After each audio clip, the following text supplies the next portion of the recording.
Welcome back to the Red Path. Today we're going to take a look at the relics currently available to us as World Eaters players and see how they stack up against each other.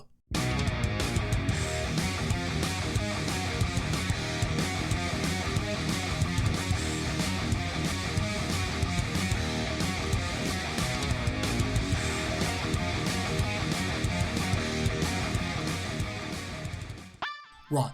So we've had our codex since August of 2017, and I'm not including our 2.0 because that doesn't exist as far as I'm concerned. That means our rules have remained almost the same for 3 years and 8 months at time of this video posting. So look, we've really got no excuse at this point to not know the leadership attribute for every damn unit we have. Of course, in late 2019, about a year and a half ago, we did get a fairly pleasant update with Psychic Awakening, Faith and Fury, but it was barely enough to keep us up to date with the plethora of improvements other factions Space Marines also received. So, with a Chaos book surely right around the corner, or at least hopefully this year, I figured why not take a nostalgic look back at those special weapons and items that have helped us get through the last 1,338 days.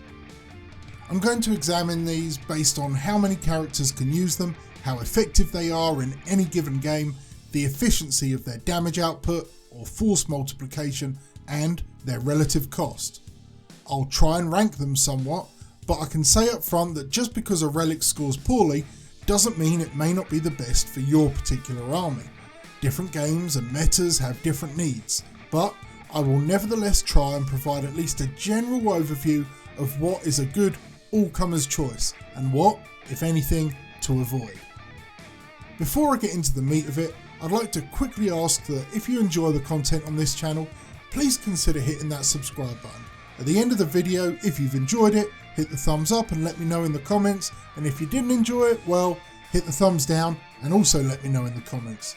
If you really like the content I put out, then please also consider taking a peek at my Patreon and seeing if that's something you'd like to be involved with. Alright, now let's dig in. So first, let's establish that there are essentially 9 units for World Eaters who can take a relic, and some of them are more restricted than others due to war gear requirements. The units that can take a relic are as follows: the Chaos Lord, and I'm including the Jump Pack Lord here too, the Chaos Lord in Terminator armour due to different weapon options, the Demon Prince with or without wings, the Dark Apostle, the Exalted Champion, Lord Discordant on Hellstalker, Master of Executions, Warpsmith, and the Greater Possessed. Even being elite, they are still characters and may take a relic. So that's 9 units that can take a relic, so we know our versatility score will be out of 9. A relic that can be equipped by any of these will score the full 9, and a relic which can be equipped by only one will score a 1. Next, we'll rank them based on their general effectiveness. As for match play, you need to declare your relic choice on your battle roster. Per the rules, you don't get to tailor anything, which I believe is a shame. I think little things like relics, psychic powers, warlord traits, etc. should be your choice pre-game, but that's neither here nor there. Here we have to look at how often any particular relic would be functionally useless or perform much less than expected due to frequency of a particularly meta army or something similar. To keep it simple, we're going to score this out of 9 too. A relic that is always useful will score top marks, and a relic that is rarely, if ever relevant, will score low. The damage output or force multiplication score will grade a relic on its ability to impact the game, whether it scores mortal wounds or increases allies' attacks or whatever else. We will assume the perfect scenario, and if that scenario is something reasonably simple to achieve, we'll score it highly, and if it's difficult, we'll score it low. Finally, we'll judge the cost of the relic. Do you need to purchase a 10-point weapon just to take it? Does it come free with included war gear? I will compare all the costs side by side and rank them cheapest to most expensive, dividing them into categories for score. Right, so let's kick off with the artifacts available to us from the Chaos Space Marine Codex. First, the Talisman of Burning Blood. Restrictions: must be a Khorne unit. Well, that's a 9 right there. The effectiveness: well, you get to advance and charge, you get to reroll charges, When is this not going to be good? It's got to be a 9 here too, quite frankly. For its output, whilst it doesn't directly cause damage or impact other models, it's an incredible buff to any model that takes it. Short of poor luck on the first turn, a well-positioned model with this will absolutely be able to capitalise on it pretty much every game. I'm going to score it 7 out of 9 here just because it only affects the bearer, but the effects are excellent. Cost-wise, well, there isn't any, so it's got to get 9 points here as well. Damn, have we found the best relic straight away? Well, even if so, we need to give the others a fair shot. Next, we've got the Axe of Blind Fury. Restrictions wise, it must be a core model with a power axe. So that's only 4 out of the 9, so not a great start. Effectiveness wise, it's Gorechild Light, and whilst it was a choice in early 8th edition, there's definitely better weapon options now. So we'll always pale in comparison to Gorefather or the Berserker Grave. So I have to score this low. I'm going to go over 3 here. It's not terrible stats wise, but why would you ever bring it? Output. So you can't reroll 1s, and it doesn't auto hit on 2s like Gorechild, and whilst the strength +3 and AP -3 are great, the D3 damage is just something I'm very much over. Still, it's not a bad stat line, especially on a Red Butcher Lord, so I'll give it a 5. Cost wise, at 5 points for a power axe, this is pretty costly compared to the others. We're going to have to give this a 3. The Black Mace is the next option. So restrictions wise, it can be taken by 4 of 9 models, much like most of the power weapons, so it's scoring pretty low. Effectiveness, well, I know this was a fairly popular option early on, certainly in 8th edition, but I've never been a fan of weapons whose power is locked behind additional rolls or unmodifiable high rolls to achieve. This requires a slain unit and a roll of a 6 for a single mortal wound. It's got decent base stats, but not much better than the Axe of Blind Fury in my opinion, so I'm going to go for a 4 here. It doesn't harm friendlies, but it's rarely going to power up. Output wise, it's decent, strength +3, AP -2 and a flat 2 damage, which I like, making it a pretty sweet option. Again, on a Terminator Lord with Red Butchers and Blood for the Blood God, but I don't think it's better than the Berserker Grave, as that gives an always useful buff. So it's going to get a 6 here. Cost wise, a power maul is 5 points, so like most of the other options here, it's only going to score 3. Next up, we've got the Murder Sword. Restrictions wise, any model that can take a power sword can wield this, but that is still restricted to 3 of the 9, so it's not really a widely available choice. As for its effectiveness, well, I absolutely love this relic early on and still occasionally consider it for this, because whilst Hero Hammer isn't too prevalent anymore, consider a Red Butcher Terminator Lord with 11 attacks, hitting on 2s, rerolling 1s, that's likely 11 mortal wounds on the chosen target. And it still has strength 6 with -4 AP on every other enemy. An Exalted Champion with their rerolls against characters can also do nice work with this relic, albeit a little bit less overall output. I'm going to give it 7 here. It's genuinely something to remember, if not take frequently. Output wise, I think, this honestly scores pretty high. The efficiency and ease of putting a lot of mortal wounds through with this, and our general lack of access to mortal wounds, means it scores well for me here too. I think an output grade of 8 is acceptable, for the reasons already discussed. However, it is another power weapon with a cost of 5 points, so, it's only getting 3 for the cost. Next, we've got the Brass Collar of Bogaster. Restrictions wide, world eaters only, so that's anyone. Top marks, 9 out of 9. Effectiveness wise, well, here's where relics like this really suffer with the current rules. You don't know who you're going to face technically when you build your list, and even less so in a tournament setting. Whilst your local gaming scene will differ to mine, I'd say I play about half my games roughly against armies with Psykers, and of those, half again really double down and require more than a scorn of sorcery from me each turn. So I have to rate this low here, 3 out of 9. Output wise, well, it has no real output. It is still nice to have it for when it does work, forcing a perils test on enemy Psykers.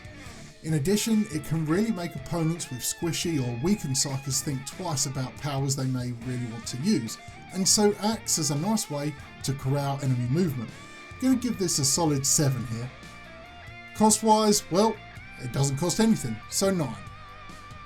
Okay, so that was the end of the Codex relics. Let's look at the Faith and Fury ones, and we're going to start with the Crimson Killer.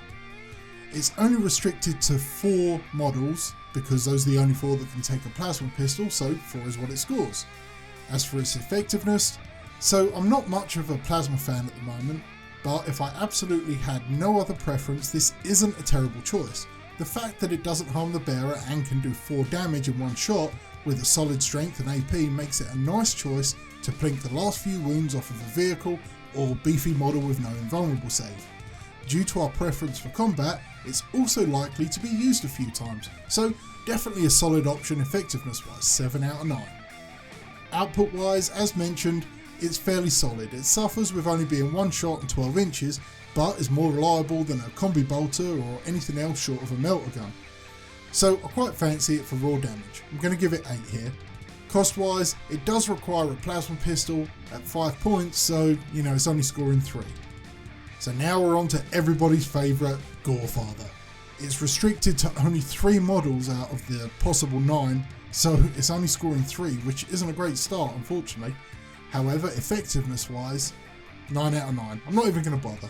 It may not be as effective as the Talisman, but honestly, when have you not considered Gorefather? It's too fucking epic to not at least try to make it work.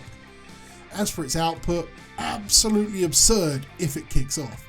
A Red Butcher Lord can technically put out 33 mortal wounds with this, though an average of 4.5 mortal wounds on top of the remaining damage at -2 is still pretty solid. The lower strength does hurt this weapon a little, but strength 7 on the Terminator is fairly reasonable. 8 would be better. Gonna go with 8 out of 9 for this one, as the negative hit modifier and restriction to only doing mortal wounds on 6s does pull it down a little bit, but still, Gorefather! Cost wise, it only requires a 1-point chain axe, so it's gonna get a solid 7 there. The next item is the Banner of Rage. It can only be taken by a Dark Apostle, so it's only scoring a single point. As for its effectiveness, well, it's going to be useful in almost every World Eater's game, putting out all these additional attacks as it improves the datasheet's attacks characteristic. So it's doubly powerful with Berserkers. It does mean the priest has to move forward with assaulting units, but if properly planned, this should work out okay. I'm going to give it an 8 here for effectiveness. It's not quite perfect, but it's pretty damn close. As for its output, well, it's a force modifier, and it can be critical. Just boosting 3 5-body squads of Berserkers adds 30 attacks. Managing it correctly and boosting more than that, well, the ceiling is very, very high, scoring a 9. As for its cost, well, whilst it's restricted to priests, it doesn't cost anything else, so 9 out of 9.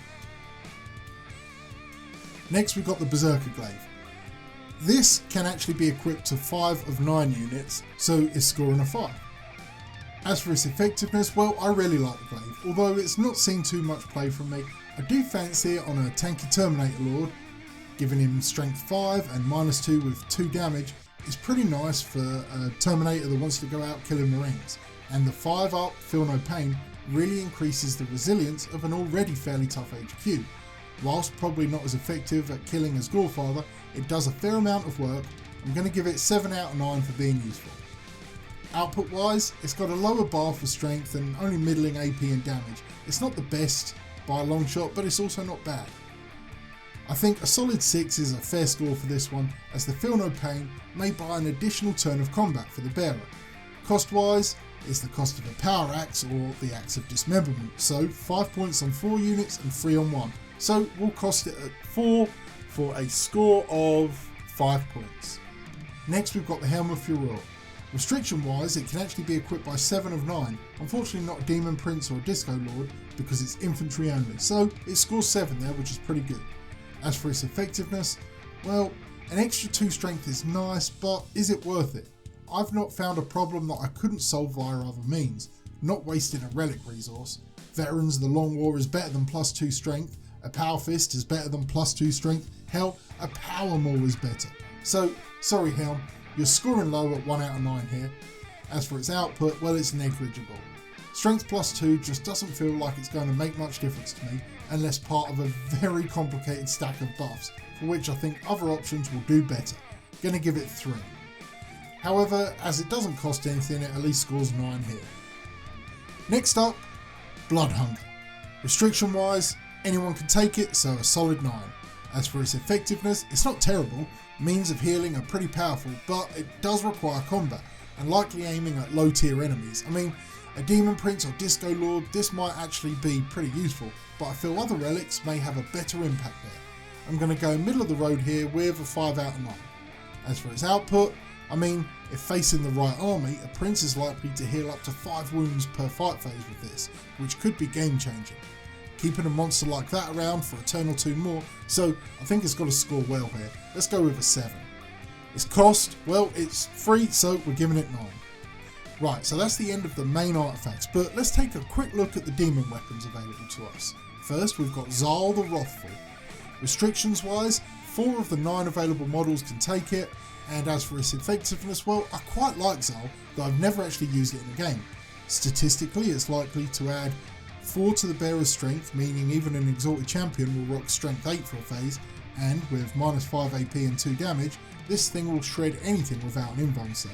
Unfortunately, there's also a 17% chance it won't do anything, and rolling a 2 or 3 for strength without some decent support from elsewhere does mean it takes a little extra investment to kick off. Still, I think 7 out of 9 works here.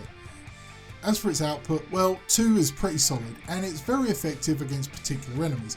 Gonna score strong here too, I think a 6. As for its cost, well, you do have to purchase a power sword at 5 points, but it's also effectively free on a demon prince. Gonna score 6 for the cost. Finally, let's look at Ulaka the Black Axe, or rather, let's not. This thing is trash and I'm not wasting my breath on it. 0 points. Right, so those are the relics. Let's look how they stack up now. In reverse order, we've got Ulaka, then the Axe of Blind Fury, the Black Mace, the Helm of Furor, the Murder Sword, Crimson Killer and the Berserker Grave take in the bottom half of the list.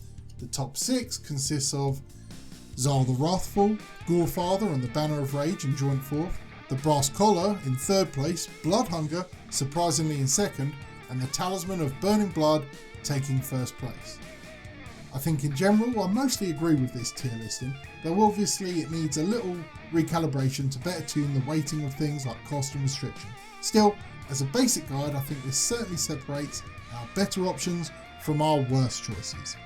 As stated in the outset, any one of these, barring Ulaka, may have a place in your army. Don't fret if you really enjoy the Black Mace or the Helm. There are of course situations where those items may prove invaluable, and you may encounter them far more frequently than me.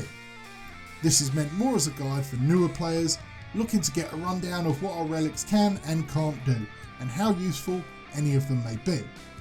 Okay, let me know in the comments if you agree with my decisions or if you'd significantly change any of the rankings.